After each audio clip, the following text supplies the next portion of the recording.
Welcome to the Westside Investors Network, WIN, your community of investing knowledge for growth. This is the Real Estate Professionals Investing Podcast for real estate professionals by real estate professionals. This show is focused on the next step in your career, investing. Thank you for listening. And please, if you like our content, rate us on your podcast provider. Just a quick disclaimer, the views and opinions expressed in this podcast are for educational purposes only and should not be construed as an offer to buy or sell any shares or securities, make or consider any investments, or take any other action. And now, AJ and Chris Shepard. Our guest for today is a third-generation CPA and the founder of Freedom Family Office. He helps entrepreneurs produce predictable income, create their ideal life, and build their legacy. Here to discuss the strategies and take advantage of tax income and how to get started with syndication funds to grow your real estate portfolio. Welcome, Noah Rosenfarb. All right, today we've got Noah Rosenfarb on the show with us. He is the founder of Freedom Family Office. He has also written 4 books, taken a company he founded public, sold 8 companies, and completed over 45 real estate investments. Noah, thank you so much for coming on the show with us. I'm sure that there's a lot more in your history. Can you just tell us a little bit more about yourself? Sure. So I'm a third generation CPA, started out in my dad's CPA firm, helped him scale that from 12 employees to 70 and exit to a top 20 accounting firm. And then I left to start a family office for affluent divorced women, which I ended up selling a couple years later. And lo and behold, kind of got back into the business right at the turn of the decade here and started Freedom Family Office to serve successful entrepreneurs, people that have 7-figure incomes, 8-figure net worth, that need all of the financial services under one roof. So we're a team of accountants, lawyers, and financial planners that work exclusively with successful entrepreneurs. So one of the companies you founded, you took public. Yeah. Can you tell us a little bit more? I don't think that we've had anyone on the show who's taken a company public before. So that's pretty amazing. I've always had like a side dream of doing that, but not. Do you want to just give us a little more on that? Sure. So as part of my business over the years, I've had different funds, one of which was a private equity fund. The private equity fund focused on buying websites, internet-based businesses. And when we decided that we didn't like the way that fund was operating, we wanted to evolve our business model. And the way we evolved it was by creating a clean balance sheet company that we took public. That process has taken a number of years to kind of go through all the regulatory and compliance related requirements. But Fiji Royalty is what it's called. Fiji FIGI, the symbols, the ticker's FIGI. And we started that business with the intent of buying revenue-based royalties in internet businesses. So instead of acquiring the equity or providing the debt, we were using our capital and ideally the stock of our company to provide compensation at closing for an acquisition. And in exchange, we'd receive an ongoing revenue-based royalty.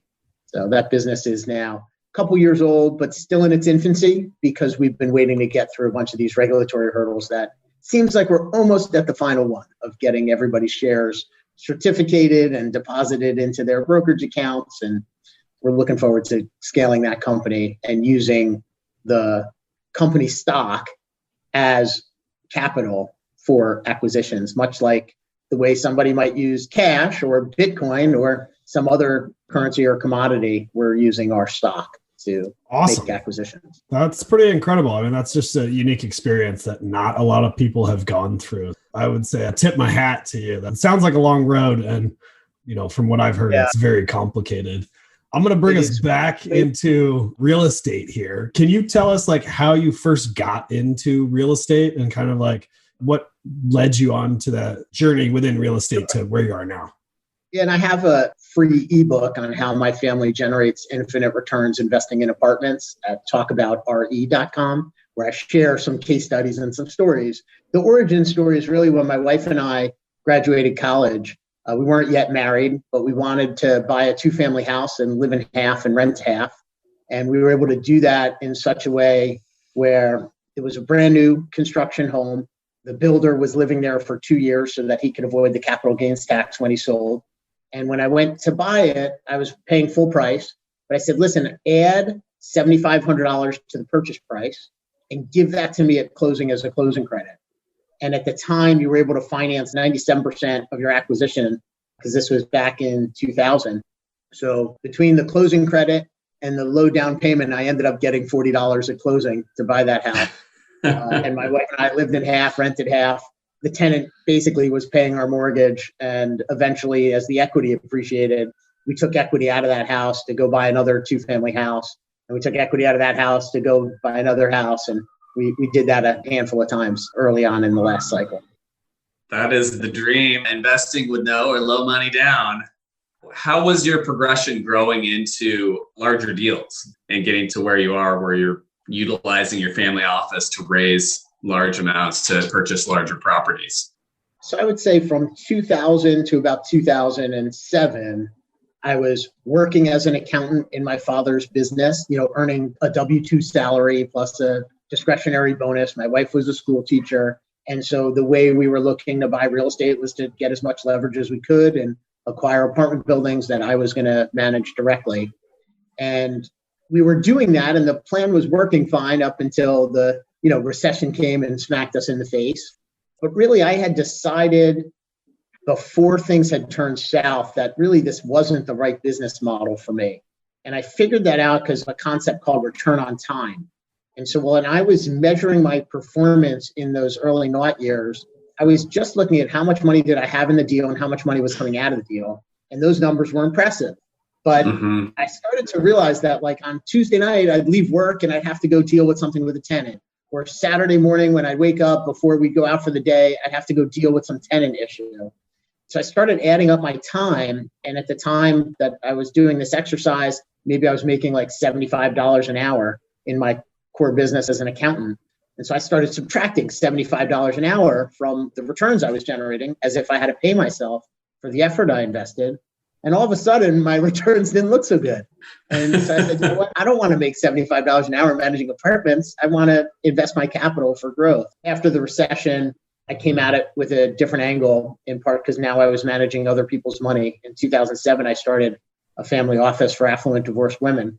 And so by 2011, I started pooling the capital of those women clients along with my capital, and we started investing in larger syndications together.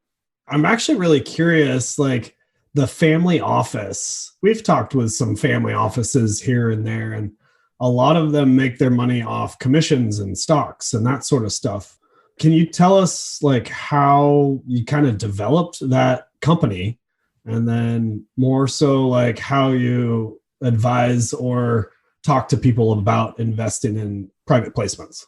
Sure. So maybe I'll take you more up to speed and describe what it is that we do now. Okay. Because it might be a little bit more relevant.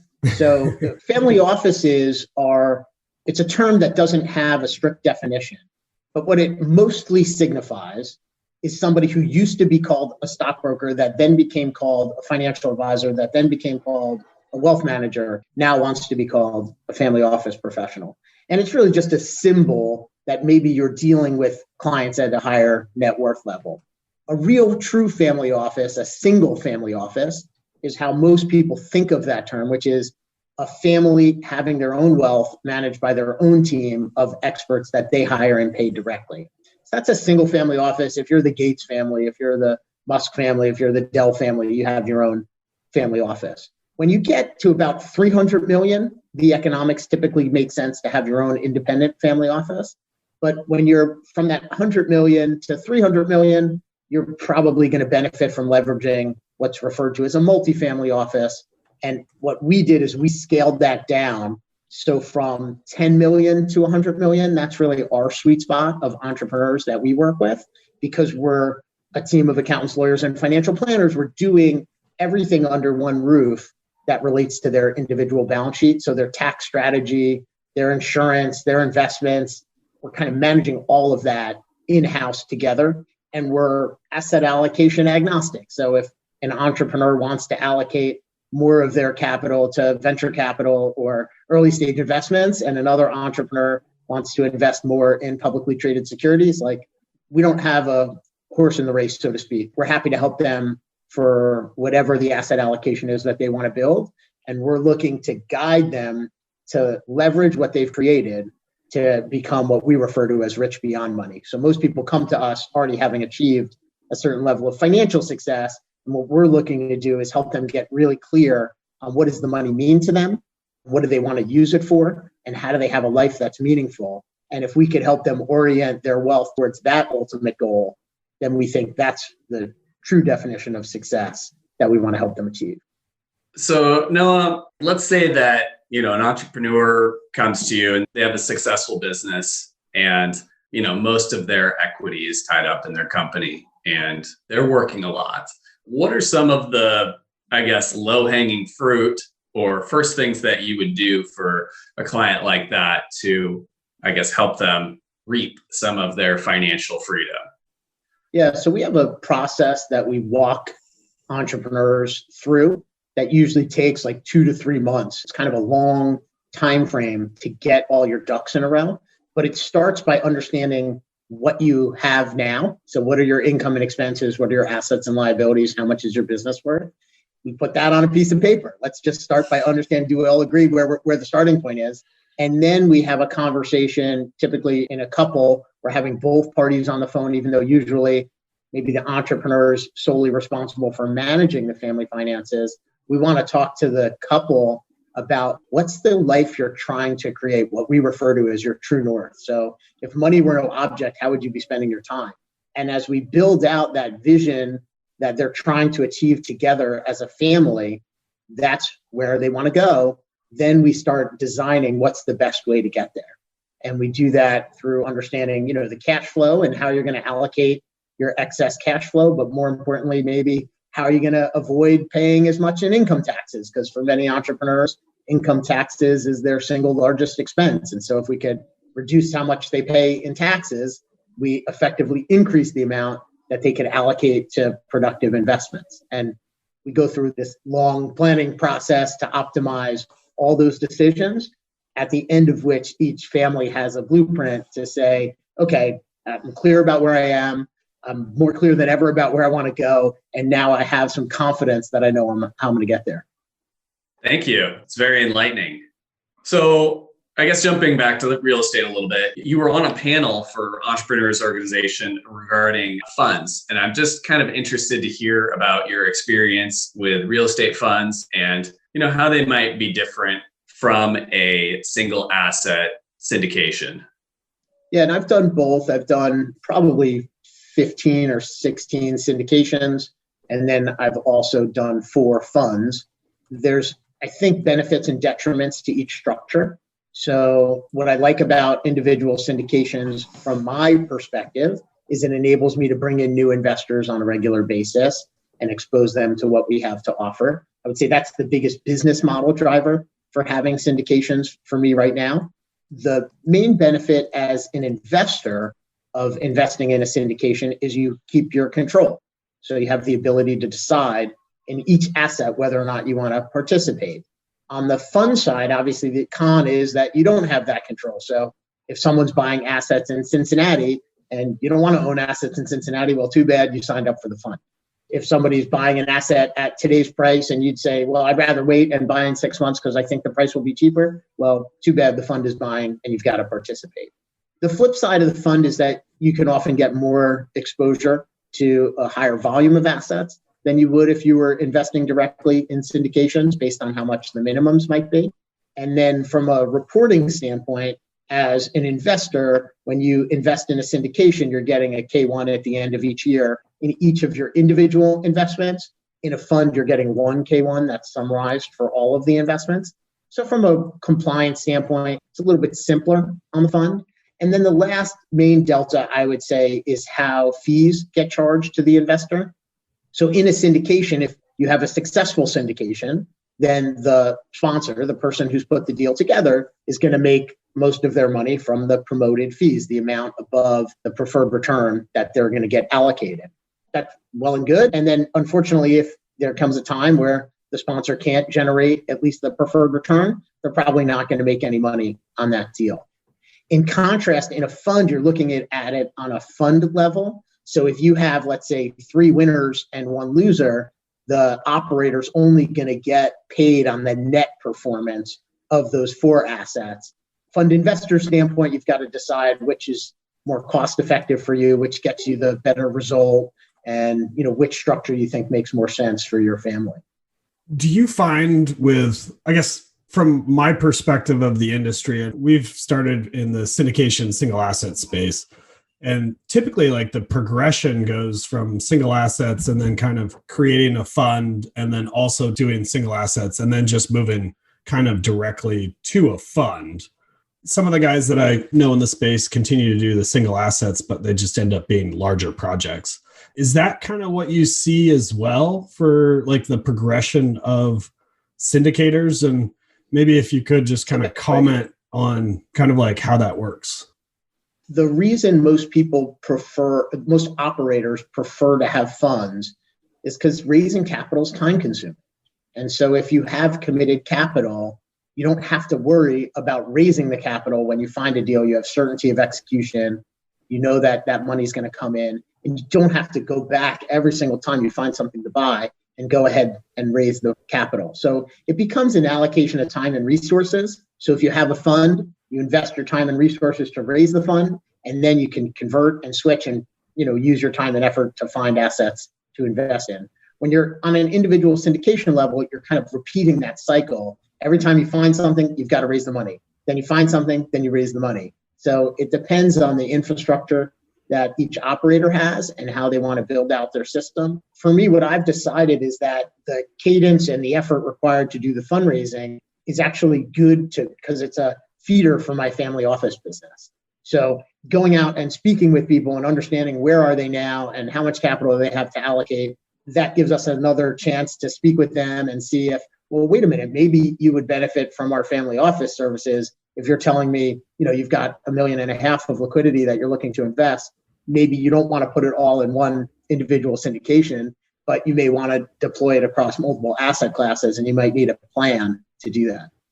You mentioned you've done a couple funds. Would you mind just sharing an experience that you had putting a fund together and then what it was like to find the assets and, I guess, deploy the funds? I'll talk to you about our newest fund, which is our fourth fund.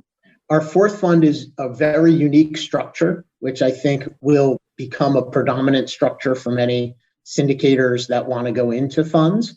And the reason it's unique, the platform was developed by a company called Avestor Inc., Avestor Inc.com. And what Avestor did is they built a platform to allow you to create a fund structure, but inside the fund, you essentially have individual syndications because you're allowing the investor to control which assets they want to allocate to.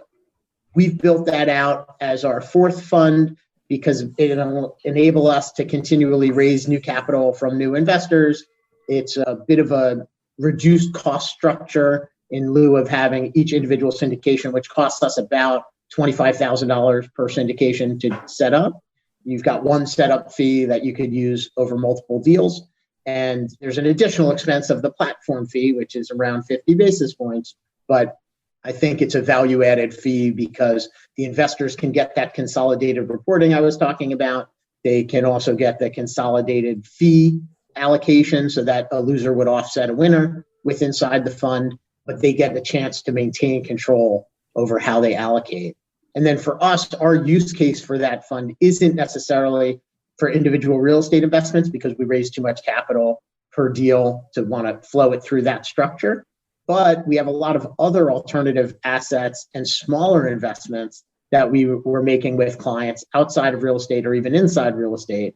And we wanted a chance to bring the same families that are investing with us in real estate into these other asset classes like cryptocurrency, like commodities, like private debt, and some preferred equity. And now here's a word from our sponsor. Get things done while you're on the move. Learn more about working with a virtual assistant through Offsite Professionals. It's a great way to get all the things done that you need to get done. Have freedom in your time and streamline your life by automating your business. Stop spending time on the tasks that you can delegate and start spending more time on your superpower. Call us today. at 503-446-3177 or visit our website at offsiteprofessionals.com. So those are options for investors in the fund to allocate to, like crypto or, even interesting.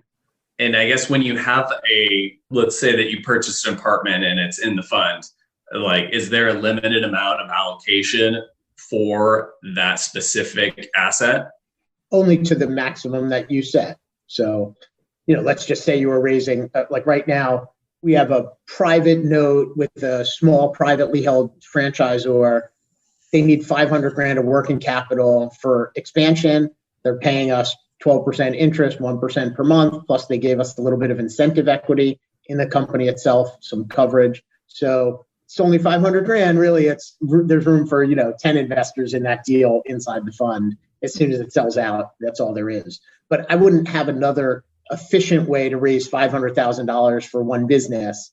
I couldn't do that in a syndication because the fees would make it, not worthwhile. But putting it inside of a fund like this, it makes sense. I have an opportunity to give a couple of investors a nice high yield instrument that they could invest in. And the limit on that one is the maximum that we can invest. And the flip side, for the cryptocurrency fund that we're working with, they're options based. So they're long, short, not just individual cryptocurrencies like Bitcoin, but also additional cryptocurrencies. And there's liquidity to that model. So there's no minimum, no maximum. You could just come in for as little as, I think, 50 grand of an allocation to that fund. When you're talking about the crypto and then that like kind of debt for a company, that's all within this fund 4 that you're talking about. And those are like different options within the fund that the investor can kind of elect to allocate their funds to. Yeah, they build their own, much like a 401k plan where the company would set up what investment options are available to the employees. It's similar. We're setting up the fund with investment options that I want my family to invest in. And essentially the way that our family office is constructed is I'm kind of the primary family that we're thinking about. And what is it that I want to invest in for my family? What is my asset allocation going to look like? And then I deliver that to the rest of the families that aren't spending as much of their personal time trying to find investments. But we also have clients that'll come to us. We just had a client sell a portion of their company. They said, this is the private equity firm that bought us. They have a new fund they're raising. Here's their model. Here's their pitch deck. I'm going to put some capital in. Do you want to put some additional clients into this fund as well? And we can add that to our platform. We can allocate to them through that fund, and then we can aggregate more capital with some of the other families. And I'm just curious, does your fund 4, like the overall, does it have a target on a raise, or is there a maximum that like once you get to, we've got enough money, or it's just kind of unlimited? It's kind of unlimited. The maximum offer right now is $25 million because we like to be exempt registered advisors, which is a $25 million maximum offering. So I have my family office as a registered investment advisory firm. The funds and the syndications are typically not registered. They're exempt registered so that we file a Form D. We're not meeting certain reporting requirements if you raise more than $25 million. And then you're also limited to 99 investors. Is that still under the, was it 506C section of the SEC? This is a 506C offer. Yeah, okay. I started doing 506B offers back, in 2011, 2012. And then I converted to 506C offers a couple of years ago because I do podcasts like this, or I post on social media, and that could be considered advertising. And as a result, we wanted to make sure that we were only accepting accredited investors. Just for anyone listening, a 506B is an offering that's exempt from SEC requirements to, list that investment as public, and you can have up to 30 non-accredited investors. 506C is up to 99 accredited investors, up to 25 million. So Noah, in regards to, real estate syndications, is that where you're focusing? What percentage of your time are you spending looking at real estate deals versus raising funds and versus, working with clients in your family office? Most of my time is spent working with my team and then also creating content, whether it's content that we're creating today on this podcast or, new concepts that I want to introduce to entrepreneurs to get them thinking about how to become rich beyond money. So most of my time is either focused on that content side or it's focused on working with my team. And then my team's time, is divided based on their roles and responsibilities. So we've got a team of 21, which just, 3 years ago was really just me and my brother. And so we've expanded dramatically over COVID to serve more people. And so you have a real estate division, I guess. There's Correct. Somebody who's in charge of real estate on the team. Who I met through EO, actually. That is awesome. How is running a business with your brother? I love it. So he is Yes. he's in Puerto Rico. Yeah. He lives outside of San Juan in Puerto Rico. And that was the opportunity for us to work together, was really based around his willingness to go and live there. So we own 2 businesses in Puerto Rico. The unique thing there is they're owned by my Roth 401k plan. And Puerto Rico, the reason we formed the businesses there is because they have a special tax incentive where they only charge a 4% corporate tax rate. So my brother Ron sources all of our income to Puerto Rico in those 2 businesses. If we had $1 million of profit, as an example, we'd pay $40,000 in taxes. Then $960,000 would be distributed as a dividend. His dividend isn't taxable because he's a Puerto Rico resident, and my dividend isn't taxable because it's owned by a Roth 401k plan, which pays no tax. And then that money compounds for me tax-free for the rest of my life. And if there ever comes a time that I want to take that money out, I'll pay no taxes on the way out as well. That is quite the tax strategy. Wow. I knew that Puerto Rico had some tax advantage status. So essentially, he is actively managing the business, and you're, through your 401k, you're investing in it. Correct. And because you're not allowed to actively invest in businesses that are owned by your 401k. That's incorrect. And most people, they don't realize that is true for an IRA, but it is not true for a 401k. There's a unique area of tax code called ROBS, ROBS, Rollover Business Startup. And the IRS will allow you to invest your 401k plan assets into a business that you are an employee of. So I receive a W-2 from both of those companies. I'm an employee of both of those companies, and I have to be actively engaged in both of those businesses in order for this 401k plan structure to be compliant. That's super interesting. Wow. That's the first time I've heard of that. So that's pretty cool. I was the first person in the world to do it. This would be referred to as a tax invention. So an invention is something that somebody comes up with that nobody's done before. And tax inventions are always getting created. And so I created this with a co-inventor, someone who had a lot of expertise more than me. I really had the use case, and I worked with him to look at how we could delve into the tax code and find a solution to my problem, which is I've got a young family now, 15-year-old son and 12-year-old daughter. And at the time, I did not want to move to Puerto Rico, but I wanted to leverage this 4% corporate tax rate. So through some creative planning, we came up with a structure that worked. And now we've had a couple other dozen families follow in our footsteps and implement this for their businesses as well. Not just in Puerto Rico, but also based in the US. So how would a family implement this technique? Again, it goes back to the planning of like, where are you now? Where do you want to be? How are you going to get there? This could be a strategy to accelerate your ability to go from where you are to where you want to be.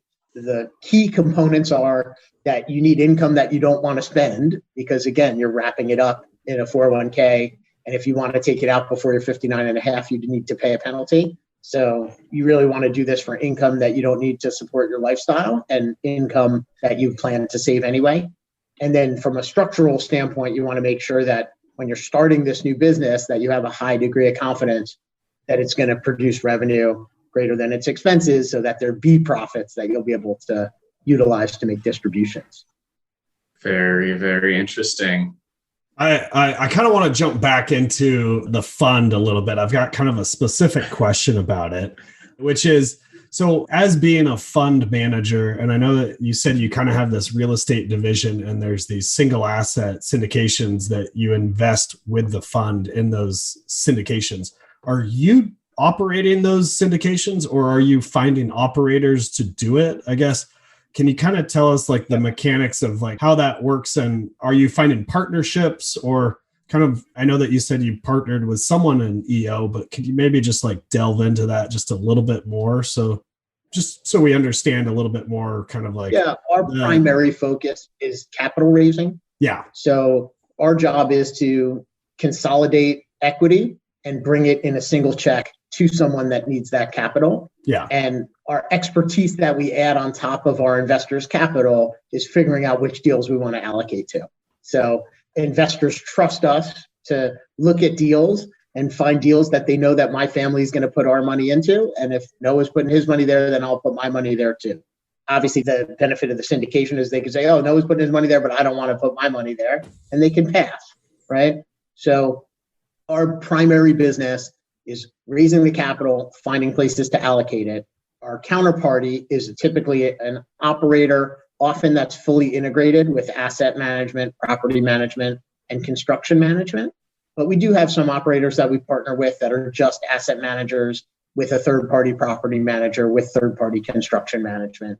So we're willing to do those deals if we think they're the right deals, but we've always found a little bit of an edge with asset managers that also do direct property management. Nice.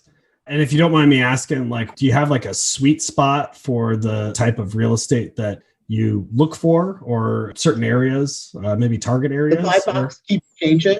So I would say as interest rates have gone up and as the bridge loan market has dried up, what we've done for the last 10 years, which is heavy value add in predominantly like lower C class assets that we could convert to C plus or B minus. That model is a little bit broken right today as we were talking here in the beginning of November 2022. But that means that other opportunities are expanding. So we're making a push into build to rent. So new development of new projects. We find the risk reward profile there has actually gotten more attractive post-COVID. And now that supply chains are starting to normalize and building costs are come back down, financing is still relatively attractive in that space. We own about 500,000 square feet of retail and 500,000 square feet of office that we bought very early in the cycle, kind of 2011 to 2014. We stopped buying in 2014. I think there may be some of those deals that'll pop up on the radar that are going to start to look attractive now. You know, we want to move where the puck is going, as they say. As real estate moves through different parts of the cycle and interest rates move through different parts of the cycle, I think different things become attractive.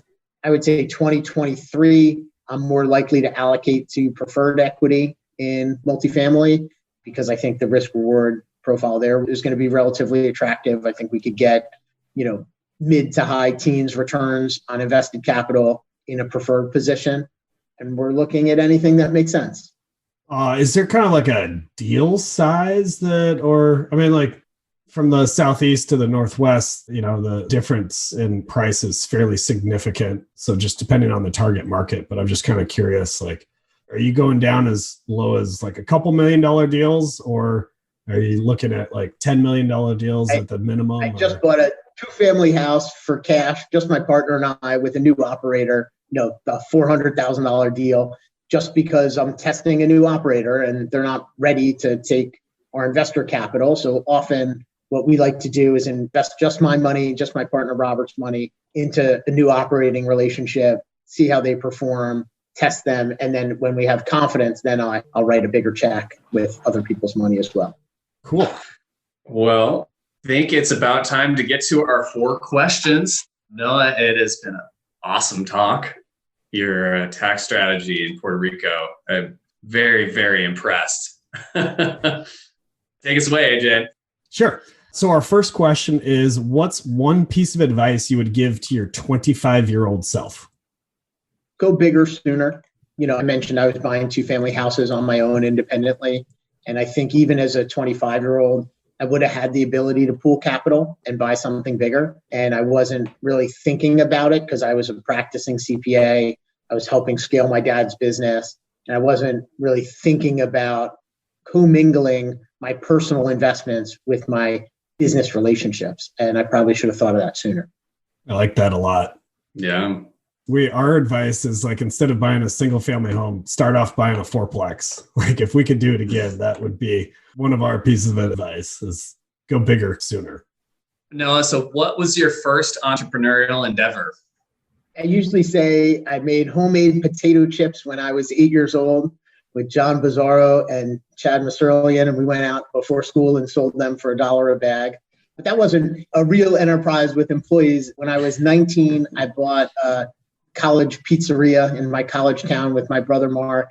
He was the primary owner. I was a minority partner. I started a catering division, and we served 20,000 meals a year to fraternities and sororities on top of operating a restaurant. So that was kind of my first real business. Yeah, Wow. That's huge. Very entrepreneurial. Under 20 and serving 20,000 meals. I like it. All right, next question. How has your formal and informal training shaped your journey? So I used to testify as an expert witness in divorce court about how much money people made and how much their businesses were worth and how they spent and allocated their capital.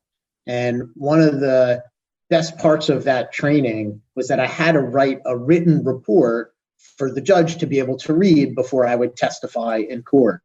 And the skill that was required was taking this large volume of complicated information and simplifying it into a way that a reader who's not as technical of an expert as I am could understand where I was coming from and agree with my position, just persuading them first through a written report and then through testifying as an expert witness, and being sure that I could tell the judge that, hey, my story is better than the other expert's story, so you should believe me. Yeah, that's a very unique experience for sure. That's a first. Lots of firsts today. All right, Noah, and our last question is, what was your biggest mistake and what did you learn? You know, I think mistakes are always a tough word because it implies that you do something differently if you had to do it all over. And I like where I am, so I wouldn't call it a mistake, but I would say something that I've learned that was significant is I retired with the intention of finding meaning and purpose in my life through investing more of my time in philanthropy. And I spent about 2 years working with different charitable organizations that I care about and investing my time there. And at the end, I realized that I'd rather just give my money to them and spend my time with entrepreneurs, because those are the people that I have the most fun being around. And so that really led me to building this family office for entrepreneurs and kind of serving my family and families that are like mine, where they have financial independence, they have time freedom, but they need to find that meaning and purpose in their life, and building something for me that serves a higher purpose, that I'm not just in this business to make money. I'm in this business to shape, the future of families. And the people that I'm helping, I've always thought of them as my heroes. When I was a little kid, I admired entrepreneurs because I knew that they were the ones that were creating jobs. They were the ones that were innovating and really were the ones that changed the world. So those are the people that I care about most. Those are the people that I get to support. And I'm glad that it didn't take me too long to put it all together. That's awesome. Sage wisdom. Yeah.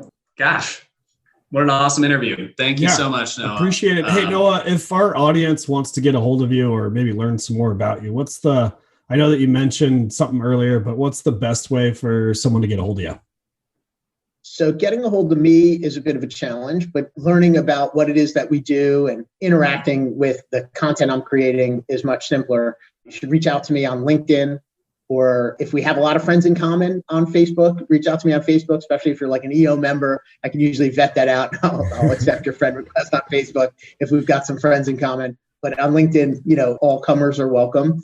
And then if you had an interest in learning more about what it is that we do for families, you could go to talktofreedom.com and fill out an intake form. Tell us about your situation, and you'll get on a call with our team that could describe how we might be of value to your family. Awesome.